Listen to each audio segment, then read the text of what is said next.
Y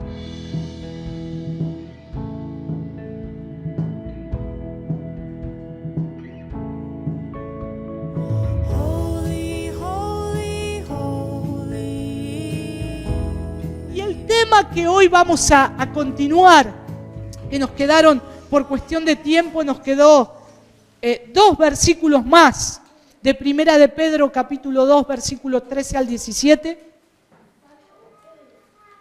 El cristiano y su responsabilidad con el Estado. Y muchas cosas han quedado clarificadas en este tema. Y aún muchas cosas se ha quitado un poco el velo de cómo el cristiano debe manejarse con las autoridades puestas por Dios. Y nosotros vimos ahí en Primera de Pedro capítulo 2, versículo 13, que dice: por causa del Señor, someteos a toda institución humana, ya sea al rey como a superior, y a los gobernantes como por él enviados para castigo de malhechores y alabanza de los que hacen bien. Porque esta es la voluntad de Dios, que haciendo bien hagáis callar la ignorancia de los hombres insensatos, como libres, pero no como los que tienen la libertad como pretexto para hacer lo malo, sino como siervos de Dios. Honrad a todos, amad a los hermanos, temed a Dios, honrad al Rey.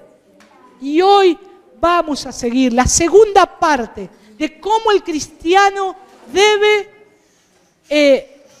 tiene la responsabilidad con el Estado. ¿Cuál es la obligación que tenemos como ciudadanos de este mundo? ¿Cuál es la obligación? Y hoy vamos a continuar con el versículo 16. Y dice la palabra de Dios en el versículo 16 de Primera de Pedro capítulo 2. Dice, lo voy a leer en la versión de las Américas: andad como libres, pero no uséis la libertad. Pero no uséis la libertad como pretexto. ¿Saben lo que es pretexto? Poner una cubierta, como una cubierta, para la maldad, sino emplearla como siervos de Dios. Vamos a detenernos un poco acá.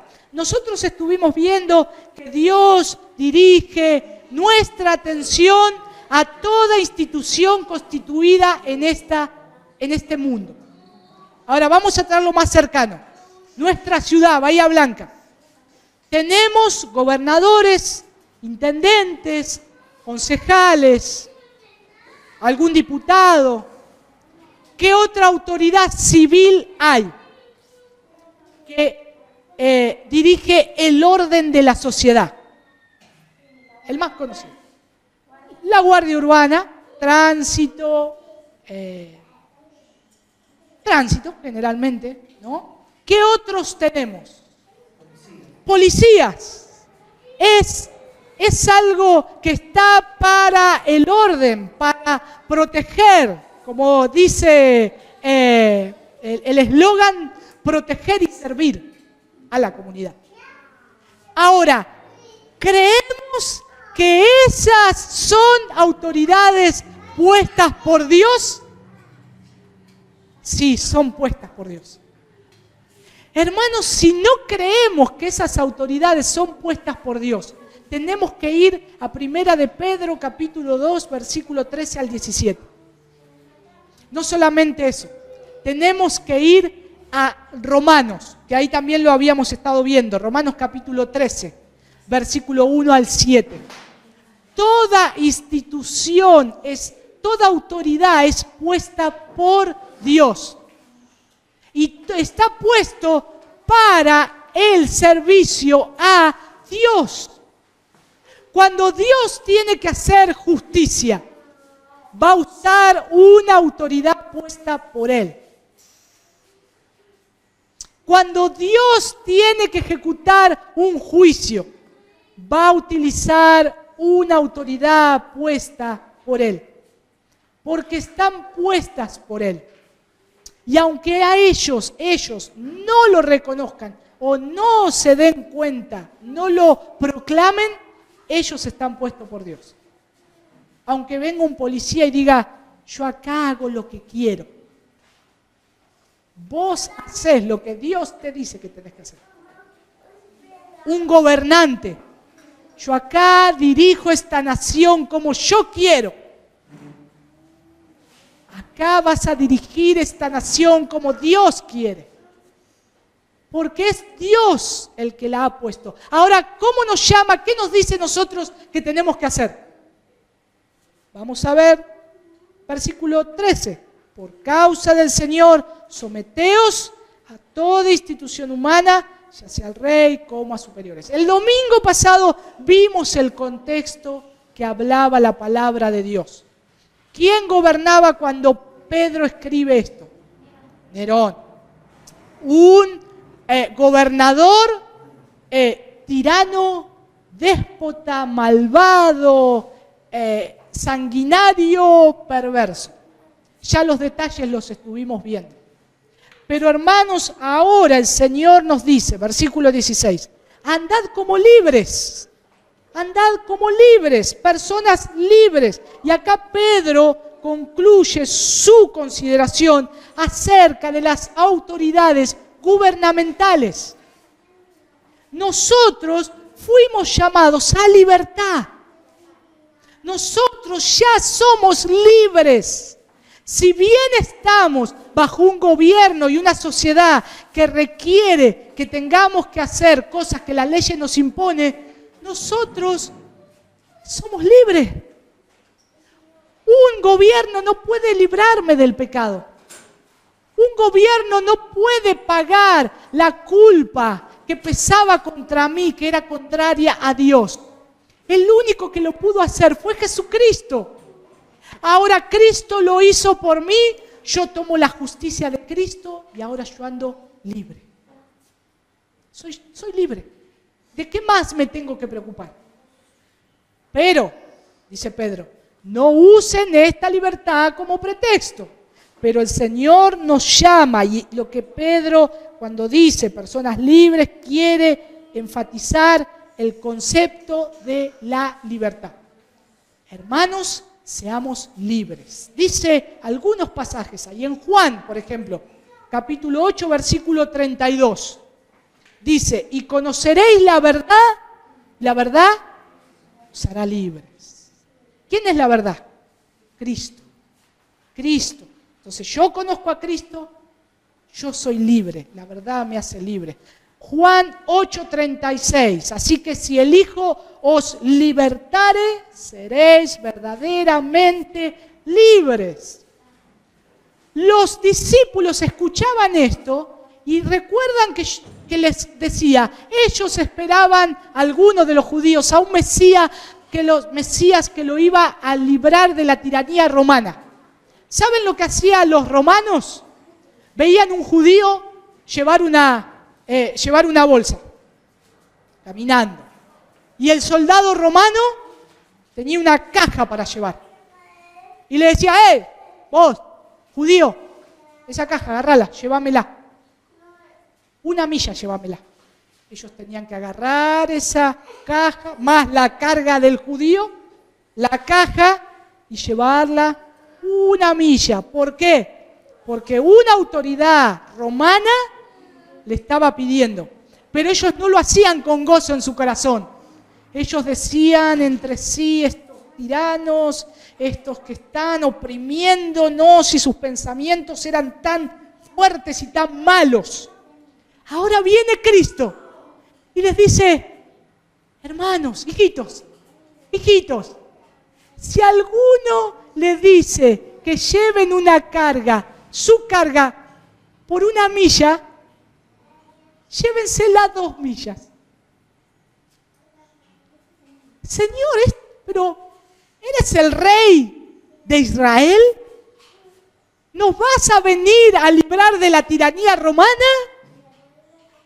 Ellos nos hacen injustamente llevar una carga pesada 1 milla. Ahora vos, Jesús, ¿nos decís que la llevemos 2 millas? Sí. ¿Por qué? Porque mi reino no es de este mundo, dijo Jesús. es de este mundo mi reino. Un día todo va a perecer. Aún les dijo este templo hermoso, no va a quedar piedra sobre piedra. Todo va a perecer. Mi reino es eterno. ¿Cómo no se daban cuenta?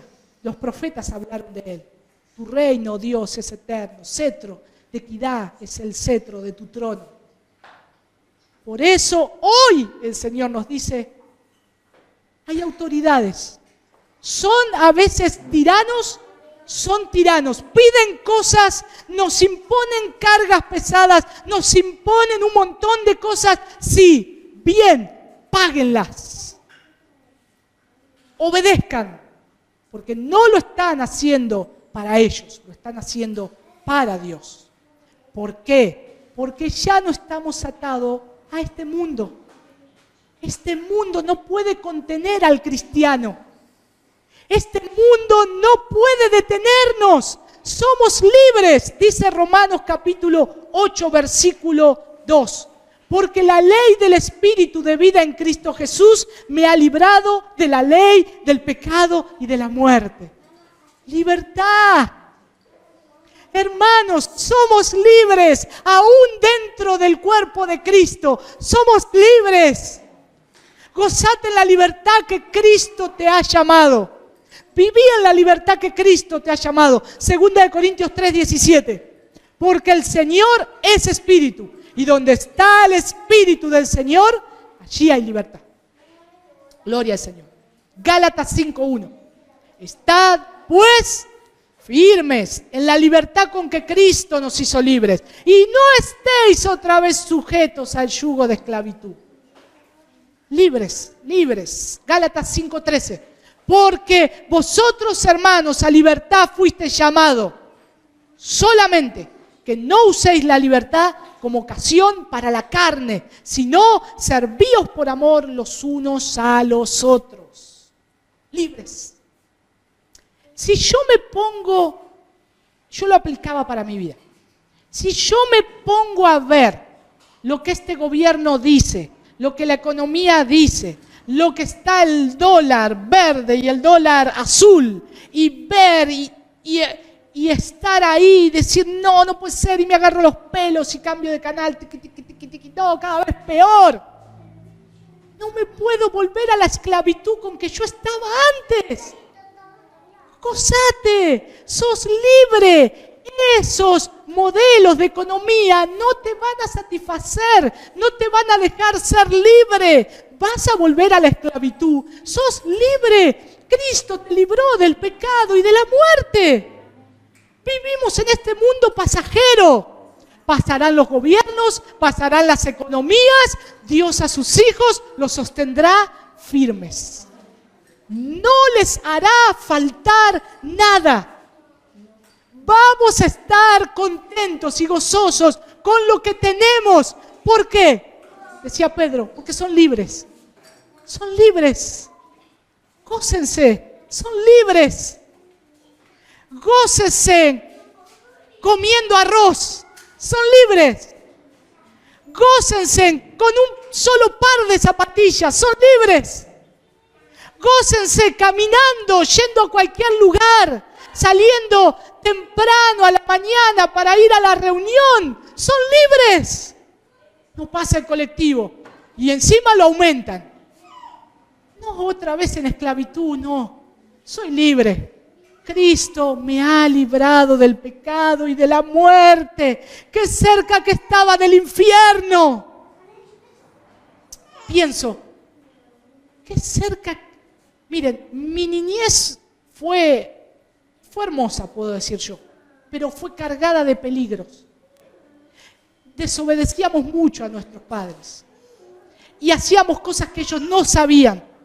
Andábamos en lugares peligrosos. Nos bañábamos en un arroyo donde día a día se ahogaban personas por remansos que habían quedado de la inundación. Si me hubiese muerto ahí, no tenía esperanza. Pero Dios, en su abundante paciencia y misericordia, me toleró Y un día rompió las cadenas. Fui libre. Gracias, Señor. ¿Qué más puedo pedir?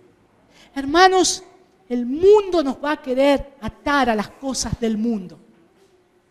Pero el Señor dice, confiad, yo he vencido al mundo. No nos quites, no nos va a quitar, nos va a guardar del mal. Confiemos en Él. Ahora dice libertad.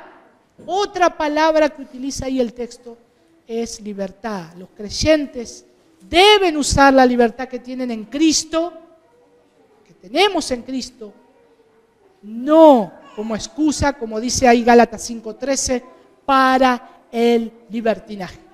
Yo soy libre ahora. Señor me libró del pecado, ya está, no necesito más.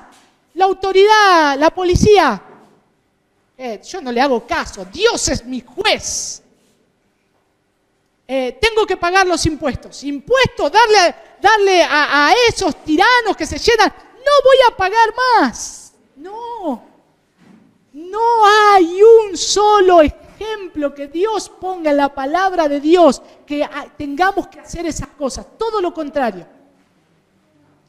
Dice que obedezcamos al Rey, que nos sujetemos a las autoridades, que nos sometamos por amor a Cristo. Por amor a Cristo. Martín Lutero explicó el concepto de la libertad, dice, haciendo gala de su estilo característicamente enérgico. Y dice, Lutero escribía y decía, el cristiano es un perfectamente libre señor de todo, no sujeto a nadie. El cristiano es un perfectamente obediente, siervo de todos, sujeto a todos. Es libre, pero a su vez es un esclavo. Es libre en Cristo, pero a su vez es esclavo de Cristo. Es libre de lo que este mundo pueda exigir, pero a su vez se le exige amar a otros con todas sus fuerzas. Se le exige darse a los hermanos. Se le exige amar a su hermano. Entonces están estas dos cuestiones. Y el cristiano es un siervo, y el cristiano se conduce en la vida pública como un escogido de Dios. Evaluémonos, hermanos, en esto. Nos estamos conduciendo en este mundo como escogidos de Dios. Estoy manifestando la gloria de Dios en mi diario vivir. O hacemos como esos que siempre se aconsejan, hermanos, guardar el cristianismo, guardar el testimonio. Sí, lo guardo tan bien, tan en el fondo que ni siquiera se dan cuenta que soy cristiano. Está bien guardado y escondido. Guardemos en nuestro corazón la palabra de Dios. Otra palabra que utiliza ahí Pedro, siervos. Siervos, dice, sino como siervos de Dios. Sino como siervos de Dios. Y esta última exhortación del versículo 16 es, vivan más bien como siervos de Dios. Y la realidad de esta palabra, ¿saben cuál es? Algunos la saben, porque estudian mucho la palabra de Dios y es esclavo. Esclavo. Vivan como esclavos de Dios. Y varias veces en el Nuevo Testamento se nombra, en Hechos, por ejemplo, cuando la esclava de Filipo llama a Pablo a sus compañeros siervos del Dios Altísimo. Estos son siervos del Dios Altísimo. La palabra siervo aparece varias veces. Pero dice ahí, estamos en el verso 17 pasamos ahora. Honrad a quienes. Honrad a algunos, dice la palabra de Dios. No. Dice honrad a todos. ¿Qué significa todos? La palabra todo. Busqué en la concordancia Strong, en el Matthew Henry, en el diccionario Vine, en el Eastword, en Google, Wikipedia. ¿Qué es todo, Señor? Todo. Honrad a todos. La palabra todo abarca a todos, ya que va desde los reyes y gobernantes a todos aquellos que han sido investidos de autoridad. Y el siervo de Dios, nosotros, Dios dice, vivan como siervos de Dios. El siervo de Dios debe tener esta actitud con aquellos que están puestos en autoridad. Ahora, nosotros sabemos que hay en estos pasajes, principalmente en este mundo, hay tres cláusulas. Vamos a ver si las encontramos. Dice, honrad a todos. Ahora todos que incluye acá. Bien, dice, amad a los hermanos, temed a Dios, honrad al rey. Amad a los hermanos, teman a Dios, honren al rey. Ahora, nosotros tenemos que saber, nosotros tenemos que seguir amando y trabajando en esto y amar a los hermanos de la familia de la fe, de la comunidad, de la iglesia cristiana de la gracia. Debemos amarnos entre nosotros. Pero también hay hermanos afuera. Debemos amarlos también. Pero nosotros tenemos una obligación primaria entre nosotros. Porque nos conocemos, porque hay una relación, porque oramos unos por otros y nos damos unos a otros. Y debemos amarnos. Y Filipenses 4:22. Lo voy a buscar ahí, no lo tengo. Dice, vamos a leer primero Filipenses 1:3. Doy gracias a mi Dios siempre que me acuerdo de vosotros, siempre, en todas mis oraciones, rogando con gozo por todos vosotros, dice el apóstol Pablo, por vuestra comunión en el Evangelio desde el primer día hasta ahora. Pablo había predicado el Evangelio. Y esta carta de Filipenses que Pablo escribe, él ya estaba preso. Ahora, fíjense, la carta de Pablo que más gozo nos da, que más fuerza nos da, Filipenses 4:13, todo lo puedo en Cristo que me fortalece. Nos da tanto gozo. ¿Cómo la escribió Pablo? A punto de ser decapitado. Salió gozo del Señor y una de las cartas más alentadoras para todo cristiano. Ahora estaba en esta condición y Pablo les dice, me acuerdo de vosotros en mis oraciones, me acuerdo de vosotros. Pero ¿a quiénes le había hablado Pablo? ¿Se acuerdan que Pablo estuvo encarcelado en Hechos? Dice la última parte, tenía un guardia, él estaba atado, tenía un guardia, pero predicaba el Evangelio sin impedimento. Y algunos de la guardia romana habían escuchado el Evangelio. Las guardias eran rotativas, iban cambiando. ¿Qué pasó? Alguno se convirtió. Y ahora el César, agarramos a Pablo, le decía a todos, tenemos a Pablo, ahora lo vamos a matar, anda trastornando a todo el mundo, ya no se preocupen más, va a dejar de hacer todo el alboroto que hacían y que lo acusan. Y Pablo les había abierto una obrita misionera en la cocina de la casa del César. Fíjense, Filipenses capítulo 4, hermanos, y esto a veces el Señor dice, me reiré de ellos, me reiré de vosotros. Dice Filipenses 4:22, Pablo le dice, todos los santos os saludan y especialmente los de la casa del César. ¿Cómo el César jactándose agarramos a Pablo y acá y ya va a ser a punto de ser muerto? Le abrió una obra misionera en la cocina de la propia casa. El Evangelio no tiene límites.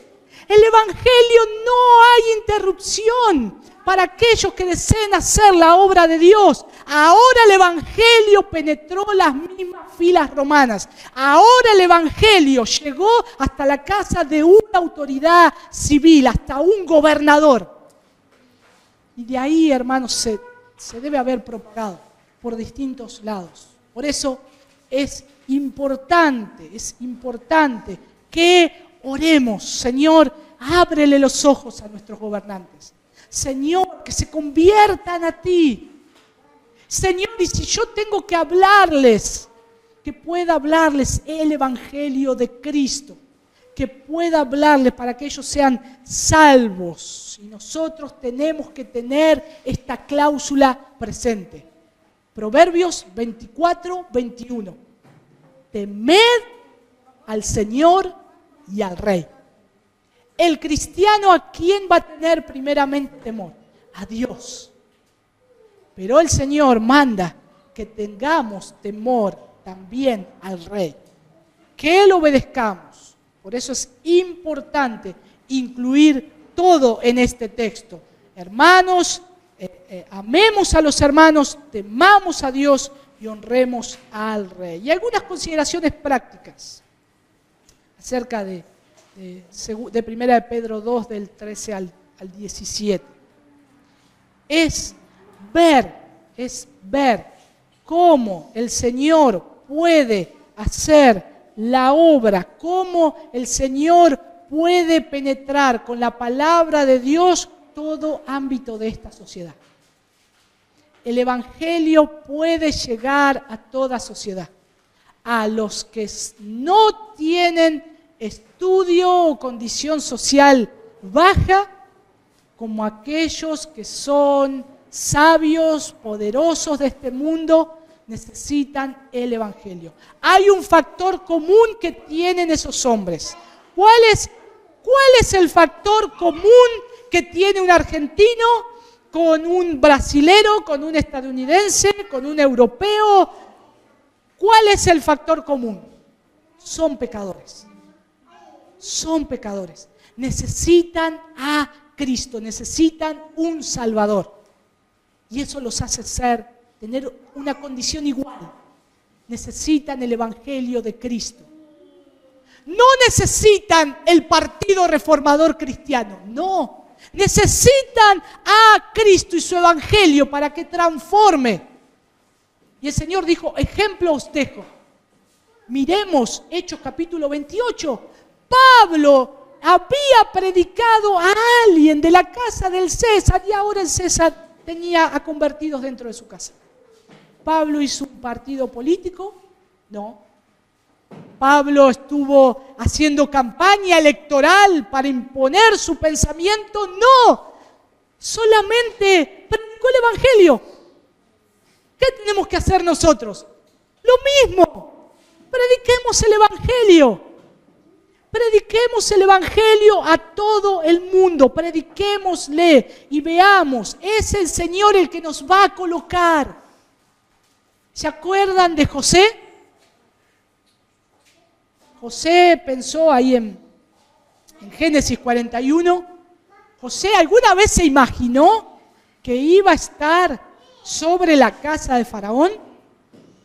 Se preparó de chiquito José para decir, no, yo voy a ser un gobernador sobre todos los bienes que Faraón tenga en Egipto. No. José era un hijo de su padre. José amaba a su padre, amaba a Dios. Los hermanos lo quieren matar, lo tiran en un pozo, lo sacan, lo venden, termina prisionero, esclavo. Pero toda la historia, ¿cómo termina? José estando sobre toda la casa del faraón. José armó un partido político para llegar a ese lugar. No, la providencia de Dios lo situó en el lugar que tenía que estar, en el tiempo que tenía que estar. Confiemos en Dios para que esta nación mantenga la luz de Cristo. No lo vamos a hacer criticando a los gobernantes. No lo vamos a hacer estando en contra de un gobierno de turno. Lo vamos a hacer predicando el Evangelio de Cristo, porque a libertad fuimos llamados. No somos esclavos de este mundo, somos esclavos de Dios. No nos sujetan más las cadenas del pecado. Un misionero en China lo iban a ejecutar y dice el ejecutor, el comunista, le dice: ahora levántate y blasfema contra tu Dios. Y él le dice: no puedo, mis cadenas no me dejan. Y el ejecutor lo mira y no tenía cadenas, no tenía esposas, nada. Y dice: estás loco, ¿qué cadenas te sujetan? Si podés salir corriendo. Ahora levántate y blasfema a tu Dios. No puedo, mis cadenas no me dejan. ¿Qué cadenas, hombre, no te dejan? La cadena que me une a la vida de todos los mártires que dieron la vida por mi Señor y que nunca lo negaron. Esas cadenas no me dejan hacer tal cosa. Es la única cadena que nos une, Cristo. Que sea la única cadena y los únicos grilletes de nuestras manos que jamás nos querramos soltar a la vida de aquellos que han dado su vida por Cristo en el testimonio de la fe, desde los primeros cristianos hasta esta época, en cual se siguen martirizando a cristianos. Después tenemos, en el Antiguo Testamento sería bueno que puedan leer la historia de José, puedan leer la historia de Daniel también, la historia de Daniel, que ocupó una posición similar durante los reinos de Darío y de Ciro, ahí en Daniel capítulo 6. Siempre que sea posible, los cristianos deben estar colaborando en esta sociedad como hijos de Dios. Y ahora, hermanos, si la iglesia desea ejercer esa influencia y poder sobre el Estado, ¿qué tenemos que empezar a hacer? Orar. No nos olvidemos nunca de orar por nuestros gobernantes. No nos olvidemos nunca de orar por aquellos que imponen la ley en nuestro país, en nuestra ciudad. La inseguridad, hermanos, sabemos como hijo de Dios, va a seguir. Inseguridad va a seguir en un pueblo de 10 habitantes, en un pueblo de 500.000 habitantes. ¿Por qué? Porque el corazón del hombre es malo. Necesita un Salvador. Necesita a Cristo para que puedan pasar de muerte a vida. Ahora, ¿se puede trabajar en el gobierno siendo cristiano? Es una buena pregunta, ¿no? Yo me hice esta pregunta. Y supongamos que me la hagan. ¿Qué responderíamos? Me preguntan a ustedes. Che, siendo cristiano, ¿se puede trabajar en el gobierno? Lo dejamos para el próximo domingo. Hermanos, yo creo que sí. Creo que sí. Pero, ahí está la condición. Pero,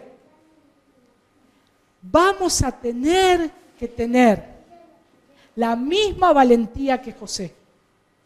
Y vamos a tener que tener la misma determinación que Daniel a no contaminarse con la comida del rey.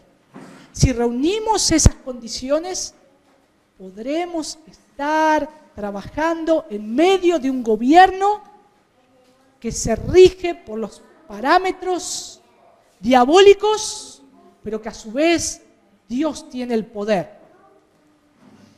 Es la única forma. Pero sí, hermanos, yo creo que hay hermanos, que hay personas que el Señor puede salvar dentro de un gobierno, pero tienen que mantener una integridad. tienen que mantener una integridad. ¿Es imposible? No es imposible. Dios le puede dar esa integridad. Pero ¿qué va a pasar? Va a tener un costo. Va a tener un costo. Van a dar su vida por Cristo, por mantener la integridad, o hasta el tiempo que le digan, vos no servís más para este lugar. Pero nunca habrá contaminado su corazón, como hizo Daniel con la comida del rey. Ahora, hermanos, yo les muestro un camino aún más excelente. El Evangelio de Cristo. El mandato de Cristo. Cristo dijo, id y miren las posiciones en los gobiernos, miren y sean presidentes, miren y sean gobernadores, miren y sean intendentes, diputados, concejales, sean reyes, emperadores. Apunten a eso. Dios no dijo eso. Jesús mismo estableció una orden y dijo, id por todo el mundo y haced discípulos. Id por todo el mundo y predicad el Evangelio a toda criatura. Ese es el camino más excelente. Es lo que nosotros debemos anhelar. Ningún gobierno de este mundo va a poder cambiar un corazón pecaminoso. Dios lo puede hacer. La predicación del Evangelio en tu boca y en mi boca pueden hacer eso. Y nosotros debemos seguir este camino excelente para la gloria de Dios. Por eso, hermanos, trabajemos y pensemos en esto. El mundo necesita el Evangelio. Mis vecinos necesitan el Evangelio. Esta ciudad necesita el Evangelio de Cristo. Esperan en los políticos, esperan en la esperanza de un gobierno pasajero. No, nuestro reino tampoco es de este mundo. Nosotros tenemos a Cristo. Y hermanos, les quiero decir algo. Vayan a cualquier parte del mundo, como cristianos van a tener trabajo. El predicador en cualquier parte de este mundo que pise va a tener trabajo, nunca va a ser un desempleado. Y el cristiano tampoco. ¿Por qué? Porque pecadores hay en todos lados de este mundo. Sea en una comunidad pequeña, sea en una ciudad grande.